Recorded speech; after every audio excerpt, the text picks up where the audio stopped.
সম্প্রতি সময়ে আমাদের দেশে সবচেয়ে বহুল আলোচিত এবং গুরুত্বপূর্ণ যে বিষয়টি নিয়ে খুব বেশি আলোচনা সমালোচনা চলছে সেটা হচ্ছে সাহাবায়ে কেরামের বিষয় নিয়ে।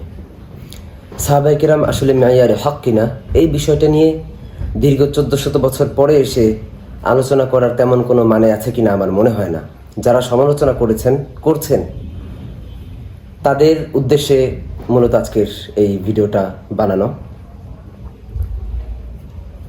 আজকের ভিডিওটার মূল আলোচনার বিষয় হচ্ছে সাহাবায়ে কেরাম মেয়ারে হক কিনা। এক্ষেত্রে কোরআন হাদিস এবং আমাদের আহলুস সুন্নাত ওয়াল জামাআতের আকীদা এবং উলামায়ে কেরামগণ কি মতাদর্শ লালন করেন, কি চিন্তা চেতনা লালন করেন, সেই বিষয়টি স্পষ্ট করে তুলে ধরা। প্রথমে কুরআনুল কারীমের মধ্য থেকে আমরা জানার চেষ্টা করব সাহাবায়ে কেরাম মেয়ারে হক কিনা। দুইটা বিষয় প্রথমে আমি স্পষ্টভাবে বলে রাখা জরুরি মনে করছি। একটি বিষয় হচ্ছে মাসদারুত তাশরিয়া তথা শরীয়তের উৎস, আর একটা হচ্ছে মেয়ারে হক তথা সত্যের মানদণ্ড, যার মাধ্যমে সত্য মিথ্যা নির্ণয় করা যাবে। মাসদারুত তাশরিয়া তথা কোরআন এবং সুন্নাহ, যেটা নবী করিম সাল্লাল্লাহু আলাইহি ওয়াসাল্লাম সাহাবায়ে কেরামের মাধ্যমে আমাদের পর্যন্ত পৌঁছে দিয়েছেন। যেমন বিদায় হজের ভাষণে নবী করিম সাল্লাল্লাহু আলাইহি ওয়াসাল্লাম সাহাবায়ে কেরামকে প্রশ্ন করেছিলেন যে আমি কি তোমাদের মধ্যে আমার দাওয়াত পৌঁছে দিতে পেরেছি? সাহাবায়ে কেরাম বলেছিলেন হ্যাঁ। তখন আল্লাহ তাআলাকে নবীজি সাল্লাল্লাহু আলাইহি ওয়াসাল্লাম সাক্ষী রেখেছিলেন যে আল্লাহ আপনি সাক্ষী থাকুন, আমি আমার দায়িত্ব পালন করেছি। এবং নবীজি সাল্লাল্লাহু আলাইহি ওয়াসাল্লামের উপরে আল্লাহ তাআলা আয়াত নাযিল করে দিয়েছিলেন আল ইয়াউমা আকমালতু লাকুম দীনাকুম ওয়া আতমামতু আলাইকুম নি'মাতি ওয়া রাদিতু লাকুমুল ইসলাম দীনা। এটা হচ্ছে মাসদারুত তাশরিয়া। আর একটা বিষয় হচ্ছে মেয়ারে হক তথা ন্যায়ের মানদণ্ড, সত্যের মানদণ্ড, যার মাধ্যমে সত্য মিথ্যা, হক বাতিলের বিচার করা যাবে, পার্থক্য করা যাবে, স্পষ্ট হবে, সেটা হচ্ছে মেয়ারে হক। কোরআন সুন্নাহর প্রথম, সর্বোত্তম এবং সর্বাধিক নির্ভরযোগ্য ব্যাখ্যাকার সাহাবায়ে কেরাম। সেই হিসাবে তাদের বোঝাপড়া, তারা কিভাবে বুঝেছেন, তারা কিভাবে বলেছেন, তারা কিভাবে করেছেন, এগুলো আমাদের হক চেনার ক্ষেত্রে একটি গুরুত্বপূর্ণ মানদণ্ড, এটাতে কোনো সন্দেহ নেই। এই বিষয়ে আল্লাহ তাআলা কোরআনুল কারীমের মধ্যে বলেছেন, সূরা বাকারার মধ্যে আল্লাহ তাআলা বলেছেন ওয়া ইযা কিলা লাহুম আমিনু কামা আমানান নাস। এখানে এতটুকু অংশ আমার পয়েন্ট, আমিনু কামা আমানান নাস। যদি আমরা ঈমান নিয়ে আসতে চাই, আমরা যদি ঈমানের উপরে থাকতে চাই, তাহলে কামা আমানান নাস অর্থাৎ অন্যান্য মানুষজন যেভাবে ঈমান এনেছেন, আমল করেছেন, আমাদেরকে সেভাবে আমল করতে হবে। এখানে কামা আমানান নাস এর দ্বারা সাহাবায়ে কেরাম উদ্দেশ্য। এক্ষেত্রে মুফাসসিরিনে কেরাম সবাই একমত যে এখানে কামা আমানান নাস দ্বারা সাহাবায়ে কেরাম উদ্দেশ্য। আল্লাহ তাআলা সূরা ফাতহের 29 নম্বর আয়াতের মধ্যে আল্লাহ তাআলা বলেছেন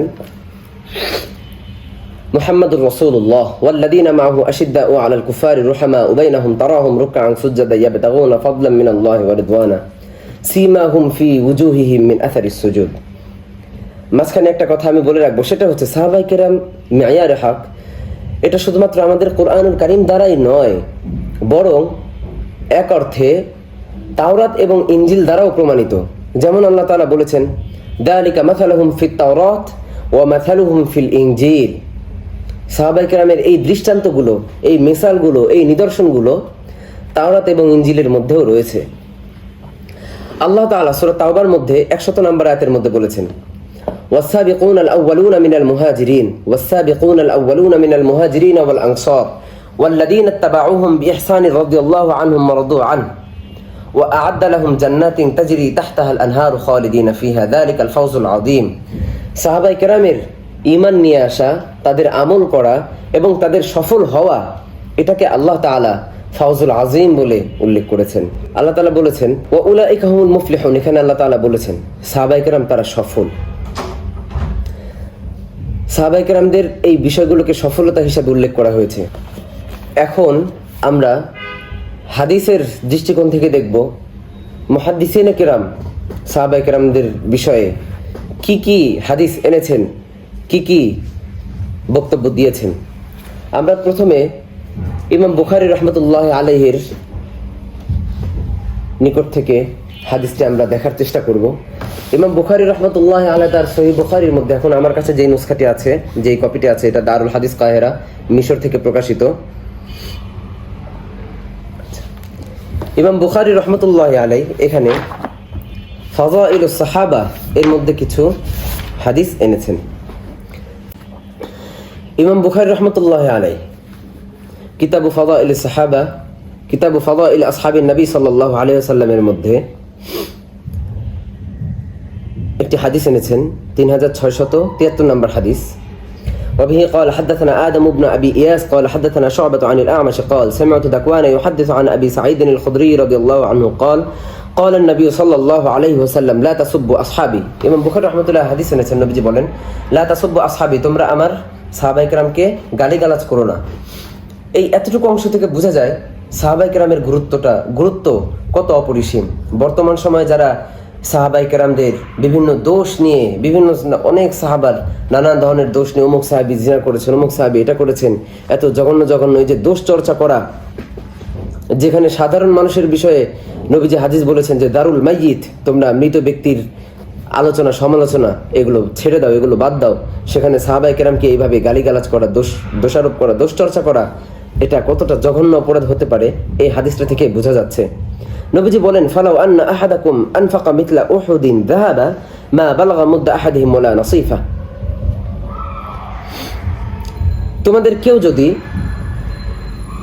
উহুদের সমপরিমাণ, এক উহুদ সমান স্বর্ণ মুদ্রা যদি দান করে দেয়, তবু কোনো একজন সাহাবীর এক মুষ্টি দানের সমান অথবা এক মুষ্টির অর্ধেক দানের সমানও হবে না। সাহাবায়ে কেরামের গুরুত্বটা কিভাবে নবীজি সাল্লাল্লাহু আলাইহি ওয়াসাল্লাম বুঝিয়েছেন। আর অনেকগুলো হাদিস এনেছেন। আমরা এখন দেখব ইমাম মুসলিম রহমতুল্লাহ আলাইহি তার সহিহ মুসলিমের মধ্যে কি বলেছেন।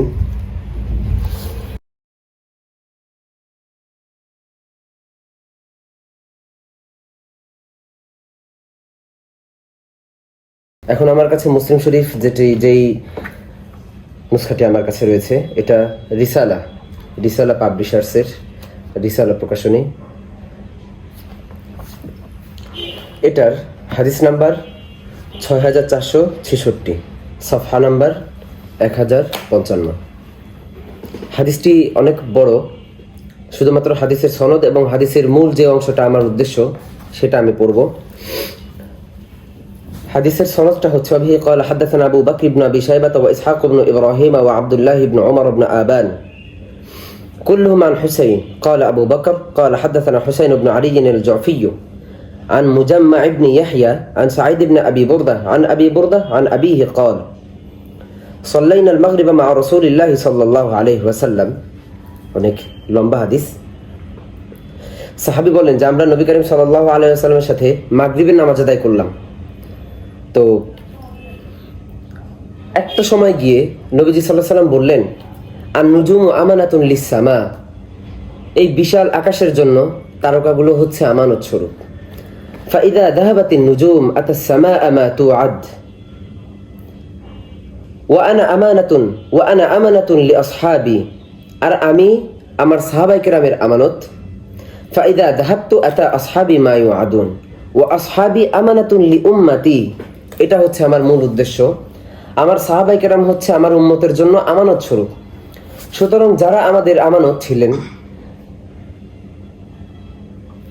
যাদেরকে আমরা অনুসরণ না করলে নবী করিম সাল্লাল্লাহু আলাইহি ওয়াসাল্লাম পর্যন্ত পৌঁছাতে পারবো না, তাদেরকে নিয়ে দীর্ঘ 1400 বছর পরে এসে উপমহাদেশের তথাকথিত যারা তাদেরকে গালিগালাজ করে, বিভিন্ন দোষারোপ করে, তাদের এই দোষারোপ, এই দোষচর্চা কতটা সঠিক ইমাম মুসলিম রহমতুল্লাহ আলাইহি এর এই হাদিসটা থেকেই বোঝা যায়। ইমাম তিরমিজি রহমতুল্লাহ আলাইহি দারুস সালাম পাবলিশার্স থেকে প্রকাশিত হয়েছে এই তিরমিজি শরীফটি।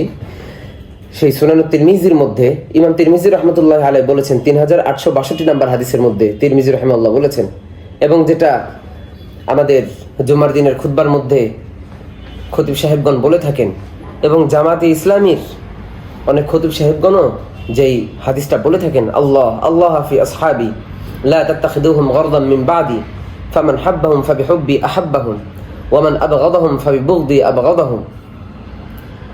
সাহাবায়ে কেরামকে যে ভালোবাসে নবী করিম সাল্লাল্লাহু আলাইহি ওয়াসাল্লাম তাকে ভালোবাসে, যে সাহাবীদের সাথে আক্রোশ রাখে নবী করিম সাল্লাল্লাহু আলাইহি ওয়াসাল্লাম তাদের সাথে আক্রোশ রাখেন। নবীজি সাহাবায়ে কেরামদেরকে নিয়ে কোনো দোষ দেওয়ার বিষয়ে সবাইকে সতর্ক করেছেন। সেক্ষেত্রে নবীজির সেই সতর্ক বার্তা উপেক্ষা করে সাহাবায়ে কেরামকে নিয়ে এই সময়ে আলোচনা করা, দোষ চর্চা করা কতটা সঠিক সেটা হাদিস থেকে বোঝা যায়। এখন আমরা আমাদের আহলুস সুন্নাত ওয়াল জামাআতের উলামায়ে কেরামদের কি বক্তব্য, কি মতবাদ বা কি মতামত, তারা কি বলেছেন সেটা নিয়ে আলোচনা করব। ইমাম তাহাবী রাহমাতুল্লাহ তার আকীদাতুত তাহাবীর মধ্যে বলেছেন, অনুহিব্বু আসহাব রাসূলুল্লাহ সাল্লাল্লাহু আলাইহি ওয়াসাল্লাম ওয়া লা নুফাররিতু ফি হুব্বি আহাদিন মিনহুম ওয়া লা নাতাবাররাউ মিন আহাদিন মিনহুম ওয়া নাবগযু মান ইবগযুহুম ওয়া বিগাইরিল খাইরি ইয়াযকুরুহুম ওয়া লা নাযকুরুহুম ইল্লা বিখাইর। আল আকীদাতুত তাহাবিয়ার মধ্যে ইমাম তাহাবী রাহমাতুল্লাহ বলেছেন, যারা সাহাবায়ে কেরামের সাথে আক্রোশ রাখবে, তাদের ভালো কাজগুলো ছাড়া অন্য কোনো বিষয় নিয়ে আলোচনা করবে, আমরা তাদের সাথে আক্রোশ রাখবো। আমরা সাহাবায়ে কেরামের কল্যাণ ছাড়া অন্য কোনো কিছু নিয়ে আলোচনা করব না। ইমাম নববী রাহমাতুল্লাহি আলাইহি তার শরহে সহিহ মুসলিমের মধ্যে বলেছেন, আস-সাহাবাতু কুল্লুহুম আদুল। ইবনে হাজার আসকালানি বলেছেন তার আল ইসাবা ফি তামিজ আস-সাহাবার মধ্যে, ইত্তাফাকা আহলুস সুন্নাহ আলা আন্নাল জামিআ আদুল। সাহাবায়ে কেরাম সকলেই ন্যায়ের মানদণ্ড, মিআয়ার হক তথা সত্যের মাপকাঠি। ইমাম ইবনে আব্দুল বার রাহিমাহুল্লাহ আল ইস্তিআব ফি মারিফাতিল আসহাবের মধ্যে বলেছেন, থাবাতাত আদালাতু জামিআ সাহাবা বিথানাইল্লাহি আলাইহিম ওয়া সানাই রাসূলি। আল্লাহ তাআলা এবং নবী করিম সাল্লাল্লাহু আলাইহি ওয়াসাল্লাম যেই সমস্ত প্রশংসামূলক বাক্য, যত প্রশংসা সাহাবায়ে কেরামদেরকে নিয়ে করেছেন, এই প্রশংসার মাধ্যমে প্রমাণিত হয় সাহাবায়ে কেরাম সকলেই মিআয়ার হক তথা সত্যের মানদণ্ড। ইবনে কাসির রাহিমাহুল্লাহ বলেছেন, আস-সাহাবাতু কুল্লুহুম আদুল ইনদা আহলিস সুন্নাহ ওয়াল জামাআহ।